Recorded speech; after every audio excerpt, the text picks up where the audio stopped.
We are talking introverts and extroverts today because often I think we hear it more from introverts of, is copywriting going to be an okay career for me? I'm not very outgoing and don't like, talking to people all the time, and it drains my energy. An introvert is someone who needs to be alone, or maybe just with like one other key person, or, furry friend, to, to each his own. We love our furry friends. Exactly.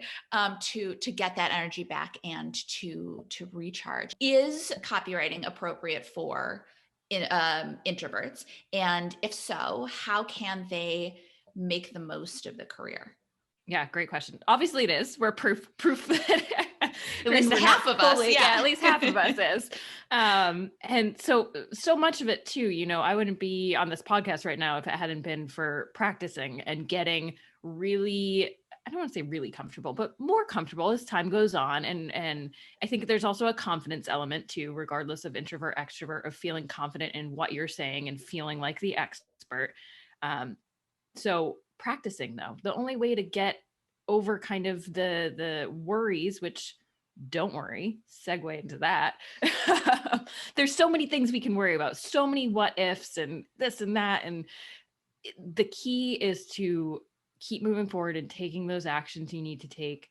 The more client calls you have, the more you'll get maybe not fully comfortable, but I would say fairly comfortable, where you can take that call and it's going to work out, and you're going to hang up and then you're going to go on with your day. And so the biggest thing there too is noticing when you take those calls, is it better to do it in the morning and get it out of the way so you're not worrying about it all day? Or for me, it's very much, let me do things at the end of the day so I can take that call, and then when I hang up, my day is over and I can kind of just go, I'm going to go make dinner, have a glass of wine, whatever. So that's, I think, the big thing for me that's helped is practice, and then knowing when to book those calls and to have those interactions. In addition to time of day of the week. Fridays, I try to keep Friday kind of very clear of anything. Mondays tend to actually be my day where I'm like, let's just get this out of the way at the front of the week, and then move on with the week. Mm-hmm. And I think too that technology has really kind of made life a little bit easier now. Yes. For introverts. Before you could do video meetings, if you wanted to work with a client, often the first time you would meet them, you would go into their office. And I mean, even as someone who can be outgoing, that's nerve-wracking, and it's exhausting, and there is still that element of meeting someone new when you meet them on a Zoom call, of course, but you're in your own home, and you have that element of comfort and safety around you.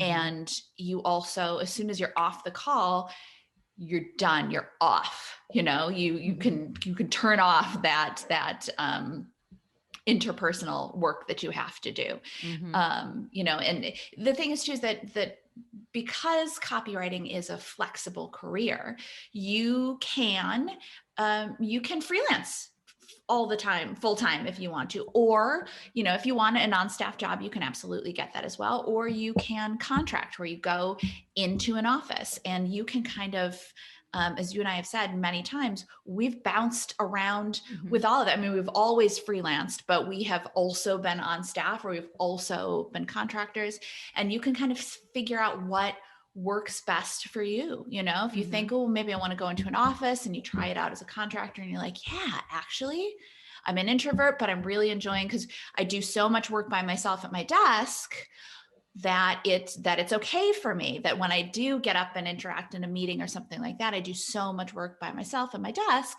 that it's okay. So you can kind of test different things out and figure out what works for you. But that's why I think that's probably one of the great things about it, is that you have the opportunity to figure out what works for you. You're not stuck doing things the way that other people want you to do them. Yeah, absolutely. And being in an office, but also repitching clients you've already worked with. I say working in an office because you tend to work with those people on a more ongoing basis. That can be really helpful for you to have, I don't want to say, I guess deeper relationships with your colleagues that you feel it's a little bit easier to work with them at that point because you've worked with them in the past. It's not a new call. It's not a new relationship that you're building, which to me can be a little bit more intimidating, take a little bit more energy. As time goes on with clients, I start to feel it takes less energy from me, and it becomes actually more, oh yeah, I'm looking forward to talking to them again. It's been a minute since we've, gotten on a call and all talked about what we can do to move the business forward. Mm-hmm. Mm-hmm. Yeah, I love that. That's a great point. That concept of familiarity that you get when you're working in an office or when you're repitching a client in a new project, and you're familiar with your business, but you're also familiar with them as a person, and that can make it so much easier. I love that. Yeah, absolutely. I think the other big thing too for introverts, but also important for extroverts, is just feeling prepared for whatever call you're getting on. And most of the time you're probably going to over prepare. You're going to have so much that you maybe just throw out all your notes out the window in terms of scripts that you feel like you want to follow for a call.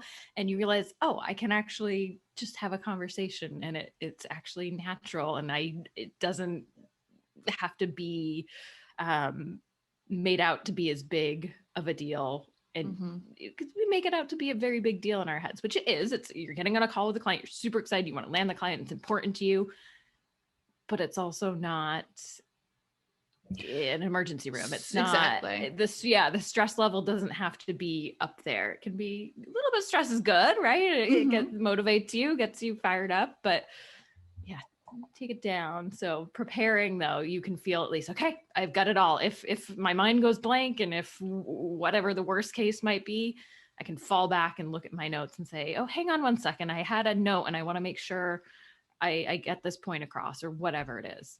Exactly. Or if they ask you a question and you like blank, you've got nothing, then you say, you know what, that's a really great question. I want to take a little bit more time with it. So let me write that down, and I'll come back to it, and then I'll send you an email about it with my thoughts, by end of day or by noon tomorrow or whatever. As long as your client knows that you're going to answer the question and that you're on top of it, that it's now you're taking care of it, not them. That's what they want. That's what they need. Yeah, absolutely. And you can even practice those prompts in advance to find, as you type them out, read them out loud, do they sound natural, or do they, maybe you don't write them out to start. Maybe you use your voice memo on your phone to say, what would I say if this happened?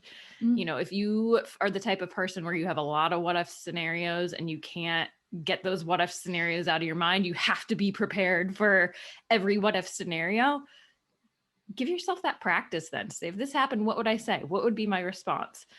And it can be, just as you said, something as simple as, let me get back to you. I'm going to hear, as long as you're saying the next steps and here's what's going to happen, you're golden. Yeah.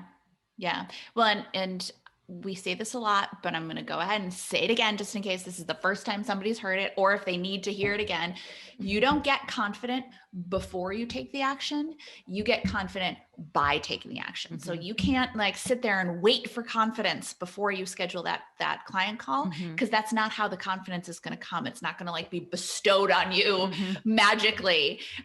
It will kind of, in a way, be bestowed on you magically after you take the call, after you go through it, after you push your comfort zone a little bit, or push yourself outside of your comfort zone. And then when it's done, you go, okay, I lived through it. And that makes the next one a little easier. It makes the next one a little easier. But you can't sit and wait for confidence to come to you, because that's not how it comes. It comes by taking the action, not before you take the action. Such a good point. Preparation gives you, maybe this much confidence compared to doing it gives you just infinite confidence. So yeah, I did it once. I survived, and I can do it again. Yeah. You just jump in, jump in. The other thing you might want to look at too for introverts and extroverts is the type of companies you're pitching to work with. So an extrovert, if you want more interaction, and frankly, as an introvert, you might want some of that interaction too, or just to build your skill set and to build relationships with different people on a team. But I would say larger companies tend to have more opportunities where you might be pulled more into a team setting where you are the copywriter, but you may also, work with a designer, but also a project manager or a product manager, or, larger marketing team. versus, a small business where you might be working with, a solopreneur, for example, and you're working directly with one-on-one person. That experience is going to be very different. And so both are good. And I would recommend to try both and see, what happens and how you feel. And you might be pleasantly surprised with what you like. And I think I'm always surprised by it. I'm like, I'll totally hate this. And then I love it, whatever it is. So knowing that, I just say, just try it. My rule is 3 times. It tends to be this is my husband's rule with food. He's always going to try something 3 times. And if by the 3rd time he doesn't like it, because the first time it might have been prepared funny, and the second time might have been, an off day. And okay, if the 3rd time, okay, probably don't like horseradish. Similarly, though, with a company, it could just be the people and the team and the environment you're in. And so maybe you try it again of a similar, okay, I'm going to be part of this bigger, larger team. Okay, they work together a little bit more, but maybe it's the topic or the industry that maybe you're not into is the problem. So looking at the different elements and really taking the time to identify what is working for you and what's not working for you, because it might not be what you actually think it is. The problem might be different than what you think it is. So don't solve things until you actually have the crux of what it is. I love that. Well, and I feel like I keep saying that a lot this episode, but I do. I love that. Because you're right. It's, and we're not stuck in any one thing. I think that we have that old mentality of like, well, you get a job and you stay there until maybe you get promoted. But when you're a copywriter, you get into various things and be like, yeah, I like this. No, I don't like this. Or I did like this, but then it changed. So now I'm looking for something different. Or, well, I'm liking this, but I think I'm going to build my freelance back up or build it up some more because I might want to leave, or maybe I want to go to part-time here or whatever. You have the opportunity to cater your career and your work opportunities to yourself and your needs and your energetic preferences and all of that. And we're very fortunate in that sense. So make the most of it. Absolutely. Yeah. Thanks for watching. Make sure you don't miss any tips, tools, or tactics for copywriters by clicking subscribe right now. And of course, you can always find us over at filthyricwriter.com. We'll see you next time.